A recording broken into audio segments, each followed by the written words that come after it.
What's good, people? How's it going? Welcome back to the channel. If you guys are new here, please do subscribe down below, smash the like, hit the bell. Those things help out a lot. YouTube's not been notifying people when we upload, so just make sure you hit that bell. Anyway guys, today we got a dope episode for you. We're gonna give you a few ways that you can increase your yield, and that's something that everyone wants, because it can be frustrating if you put together hard months of work and you get a low yield. So we actually put together a list of 16 tips to get the most out of your flowers for your grow. And I know it's a lot, but we're going through it quickly like a crash course. So grab a book, grab a phone, grab a laptop, grab a pen, grab a girl, grab a plants, grab whatever the fuck you need to grab, because we're gonna fly through this shit. Because for a lot of people, increasing yield is one of the main goals, and there are a lot of ways that you can do it. So maybe if you pair up a couple of these techniques, you can increase your yield 3-4 times over. But speaking of yield, drop a comment down below and let me know what's your biggest yield that you've ever gotten. Autoflower, photo period, doesn't matter. Just let me know what's the biggest pull you've ever gotten off of any plant, any one plant. Okay guys, drop it down below. I'm interested to find out what you guys gotta say. I'm sure some of you guys are growing some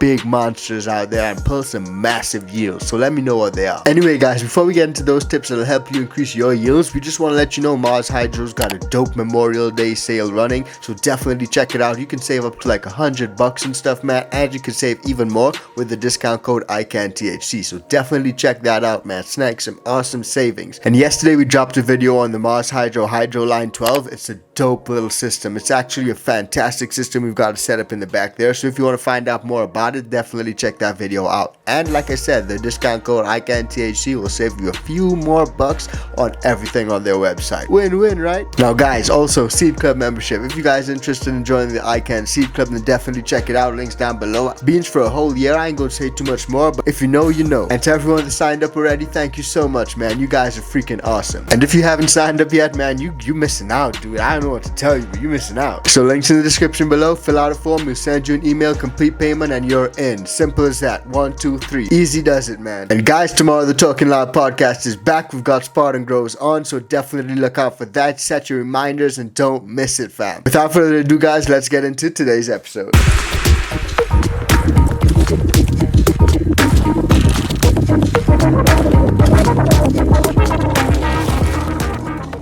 Yes guys, so growing plants is a fine hobby that can secure your personal stash. It's awesome, everyone loves it. But with months of planning, water, and energy usage, you want your plants to produce as many flowers as possible. Makes sense, right? You can either grow indoors or outdoors, but whichever way you choose, there are a number of principles to keep in mind for maximizing those yields. The first one that everyone mentions is grab good genetics. And it's true, grab good genetics. But I won't spend too much time here because I want to go through some of the other factors that you can use to increase that yield. So first off on my list is trellising. Sometimes when the plant is struggling to grow, it doesn't even have the strength to support itself. If plants have a structure bearing their own weight, a basic technique of gardening among all plants is trellising. It's a simple technique. You pretty much use a structure to hold up and guide the growth of your plants. Trellises keep your plants separated and sturdy, whether your grow setup is horizontal or vertical, it really doesn't matter. So trellising is a big one, and a lot of growers use that and get buds wall to wall in that tent. So definitely something worth considering. Now next up is plant training. While your plants in veg, it's the best time to train. Low stress training, where you spread out the main stem and side branches carefully with a string or another tie, is a great way to do this. It makes your plant grow upwards in a thick bush. You can also use the screen of green method to help spread out that canopy. Now there are lots of different ways to train your plants, and training your plants is one of the most effective ways to achieve a massive yield. But it is important to realize that training won't make up for a lack of fundamental needs such as watering, nutrients, lighting, and all that stuff. The different types of training techniques can improve the overall amount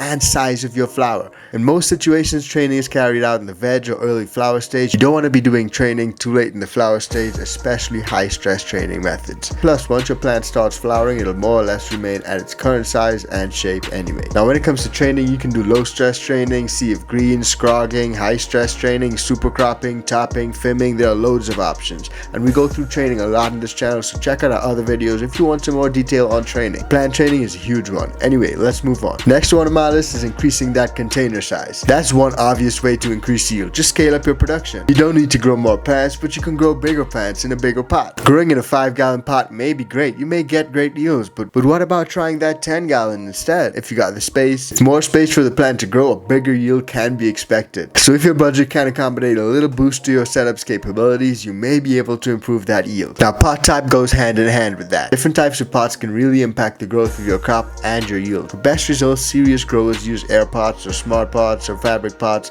these tend to be made of highly breathable fabrics, and this increased aeration gives the roots plenty of room to breathe and expand, which ensures great health and robust above the ground and below the soil. Now number 6 is light intensity. Lights are probably one of the biggest things on the list. The lighting setup should maximize the available light with a direct and evenly distributed light source. You want to maintain an appropriate distance away from the light, but if the lights are too low, the plants won't get enough light to photosynthesize. Stepping up that intensity of the light source, although it may be a little expensive, it can boost the photosynthetic process even further. That doesn't mean burn your plants with light, but you can increase the light gradually until you see signs of stress. When you see signs of stress, just dial back a little bit. But the aim is to have a good light intensity and evenly distributed light source. Now next up is defoliation. When you remove dying and useless leaves from a plant, that frees up energy for bud growth. I like to do this during the flowering stage when the plant's energy is being used to grow flowers, but not too late in flower and not too aggressively. You can defoliate during the veg stage, but you don't want to do it too much because it can inhibit growth. You can start near the bottom and remove leaves that are wilting or yellowing, or leaves that are blocking bud sites. When certain leaves start to yellow and wilt, sometimes the plant is just naturally pruning itself, and when that happens, you can remove that unnecessary growth. Obviously guys, the plant needs leaves in order to photosynthesize, so don't be too aggressive. I've seen some growers with indoor plants that look like outdoor trees in winter. Not what you want to be looking like, dude. And remember, as a rule of thumb, if there are huge leaves that are low down not getting light, they're probably using more energy than they produce, so you can pull those off. Now next up is side lighting. Just like plant training techniques aim to maximize the plant's exposure to light, another way to achieve this is by adding supplemental lighting. But rather than just adding more overhead lights, maybe try some side lights. This will literally illuminate parts of the plant that are usually overshadowed by the growth above. So rather than most of light being absorbed by the canopy, there's a much more even distribution across the entire plant. So what's the result of that? What will usually turn out to be small popcorn buds will actually grow into some sizable nugs. That's not bad at all. Now number 9 is climate control. Avoiding heat stress and extreme cold will help your plants avoid damage. Such damage will not only drain the plant's energy, but it can be going towards a more plentiful harvest. It's all about using that energy right. So you really need to dial in that temperature and humidity. Humidity is also crucial to monitor. Plants need different levels of humidity during different stages of growth. Now number 10 is additional CO2. A lot of people use additional CO2. Unlike us, plants breathe CO2 during the day and they use that to power themselves, literally. Now although the evidence is not entirely conclusive, many people are of the opinion that introducing extra CO2 into a grow room can increase the overall yield. While this may be the case, it's not recommended for the average home grower. It can be a little bit more of an advanced technique, so I do recommend mastering all the other methods before heading on to this one. And it's not an absolute must. But what is an absolute must is number 11, and that's nutrition. Something that will need to be precise throughout every stage of cultivation is that nutrition. What you're feeding your plant. This includes a high demand for water, which must be met, guys. You need to feed your plants water, but don't overwater. Overwatering will kill them. Kill them overnight. And just like too much water is not good, too much nutrients is not good either. So be careful not to provide too much of them. Yellow tips on your plant's leaves are signs of too much nutrients. Yellow tips on your plant's leaves are a sign of too many nutrients. A key balance to get right is between the nitrogen, phosphorus, and potassium in your fertilizers. During the veg stage, the plants like more nitrogen, and during the flowering stage, they like more of the potassium and phosphorus. It's also possible to use other stuff like Epsom salts to provide sulfur and magnesium for your plant's health. Now number 12 is pH and ppm. Those are two big ones. One of the first things you're likely to learn when starting upon your growing journey is that plants love certain types of pH. That's the only way they can uptake nutrients. Without that, you'll be screwed. Taking good care to keep the soil within those limits, ideally 6 to 7 pH, means that your plants have the greatest access to nutrients. Too high or too low and its root's ability to absorb nutrients decreases, ultimately reducing that yield. Once you've got this down, you need to master feeding. A good understanding of nutrients and ppm will allow you to tinker with your plants and pull out the best results for them. pH meter, a ppm meter, and an EC meter are great tools for your toolkit, and that allows you to accurately judge the nutrient balance in your soil and your water and adjust accordingly. Now number 13 is one of my favorites, and that's molasses. We've actually done a whole video on molasses, so check it out if you haven't already. Molasses, that syrupy ingredient in your kitchen cupboard, it can be used to increase bud size. Yep, you heard that right. Ultimately, its main contribution is sugar. Sugar fuels a plant's metabolism and helps it to send signals around itself. That said, you can also use honey or syrup, but molasses is packed with other nutrients and minerals,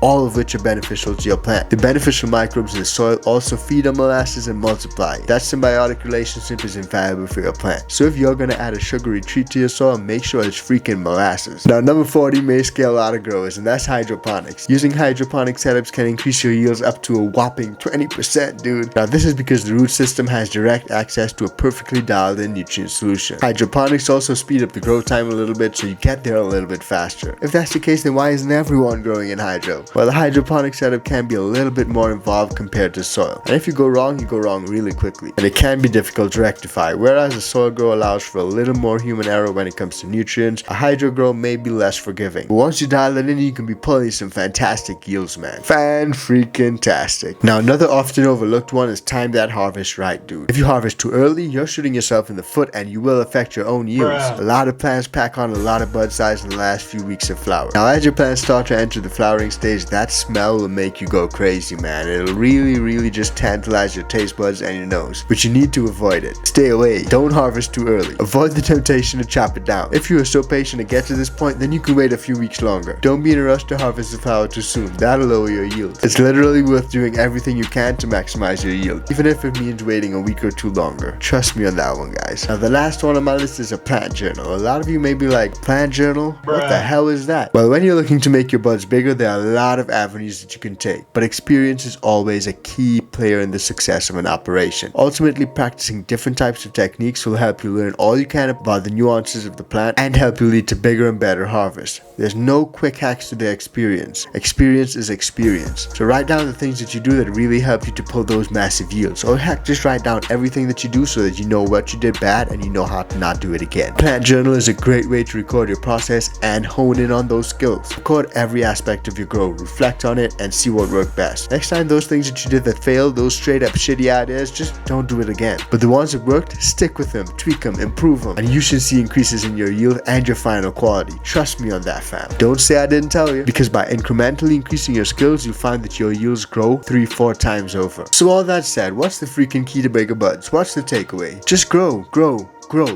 guys, and don't be afraid about failure. Just freaking grow. Cultivating plants is a massive learning curve. Obviously, we all want massive yields and the most potent flower around, but you're likely to be disappointed if you set your expectations too high. For beginner growers, getting any kind of a crop is an achievement. I always say that, guys. Just by harvesting, you learn so many things that you wouldn't have learned otherwise. So congrats to you for just doing that, man. Don't get too hung up on the yield and how much you've grown and what's the pull and all that sort of stuff. It's really not, that's not what it's about. In the quest for monster buds, just roll it back a step. Focus on growing well, practicing, and the rest will unfold naturally. So if you got any tips for increasing yields, drop a comment down below and let me know. I'd love to find out what those are, because there are a lot of different ways that you can increase your yields, and there are a lot of different techniques that I haven't mentioned in this video, but a lot of different growers use them. Self-wicking pots, automated systems, synthetic and organic mixtures, organics. There are a lot of different techniques that people use to pull out that maximum potential out of their plants. So drop a comment down below and let me know what's your secret. And if getting big yields are a plus for you, then smash the like for that. And don't forget to hit the bell. But first, check out this video right here and this video right here, and we'll see you on the next one. Peace, fam.